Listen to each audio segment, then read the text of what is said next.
Hello everybody. On today's version of Miss Kinne Cooks, we are going to do an easy lunch, a grilled cheese sandwich, and I'm going to show you what I like to do to my grilled cheese sandwiches to make them extra delicious. Now, actually with grilled cheese sandwiches, you can do a lot of great things. I love a good gourmet grilled cheese that includes things like bacon and avocado and tomato and all that kind of stuff. But I don't have all those ingredients today, so I'm going to do my basic grilled cheese, which you can do if you have bread, cheese, and butter. That's it. That's all you need. But I'm also going to add an extra ingredient today, the ingredient that I like to add to everything to make it taste better, which is Parmesan cheese. So if you have some Parmesan cheese on hand, grated or shredded, pull it out. We're going to add it to our grilled cheese today to make it extra tasty. So let's get our apron, let's get our hair tied back and our hands washed, and let's get started. So if you've got your 2 pieces of bread, you are going to make a basic sandwich out of them using your cheese. And cutting the cheese, literally, not figuratively, is one of the more challenging aspects of making a grilled cheese sandwich. It takes lots of years of practice to cut cheese just so, because if you get your slices too thick, it's not going to melt as well on the skillet. You might have some basic American cheese that you can just unwrap and slap right on. That will melt super quickly. But if you have cheese in a block, you are going to need to cut it. Using a sharp knife is something that can be dangerous to any age. So you might need to ask a parent for help with this part because cutting cheese with a sharp knife could possibly result in some slips, and your sandwich might end up with some blood on it, which might not be the most tasty. So let's just be careful about that. Again, you don't want to have your cheese too thick on your sandwich, otherwise it's not going to melt. In fact, that last piece that I cut, probably a little too thick. But anyway, make sure that your bread has cheese covering most of it, and then put the other slice on top, and then we will go ahead and butter it up to go on the griddle. So for this particular thing that we are making, called a grilled cheese sandwich, we are going to be using a griddle. So a griddle is a flat pan.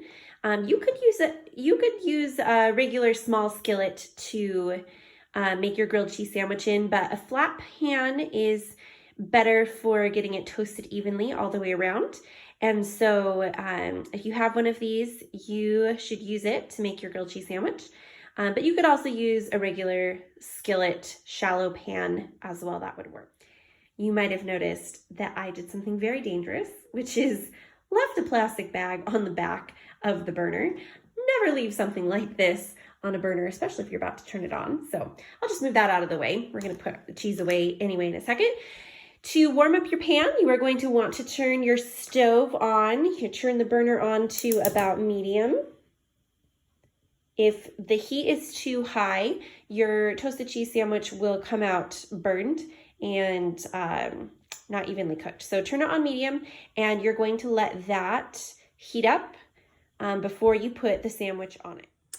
Alrighty, now it is time to butter our sandwich. So with a grilled cheese sandwich, you will have to butter both sides of it in order to get it nice and toasty on both sides. For the moment, we're only going to butter one side because the other side would get kind of messy on the counter. So we're going to butter the one side, and we are going to make sure that we get the butter spread all over this piece of bread. Now, if you really like your Parmesan cheese, which I do, I do, but one time I put Parmesan cheese on both sides of the sandwich, it was a little much. So now I usually only do Parmesan cheese on one side, and I'm going to do it on the side that I'm going to butter after I put it onto the skillet. So For now, I'm not putting the Parmesan cheese on. I just buttered the one side of my sandwich, and I'm going to take the bread on my sandwich, and I am going to put it onto my skillet, which, since I have a gas burning stove, it heats up pretty quickly. An electric stove might take a little bit longer to heat up. So just make sure that before you put the sandwich on it, you put your hand over it, not on it.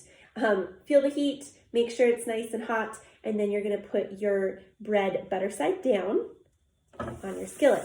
Now, as it's on this side, we have to get the butter and butter the unbuttered side so that it is ready to flip over. Again, this could be a little dangerous. You don't want to accidentally let the bread slip and have your hand hit hot skillet, so just be careful while you're buttering this side.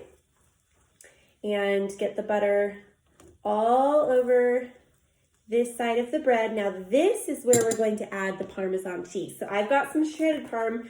You could also use some grated Parm. That would work too. And I'm going to put it on this side of my sandwich.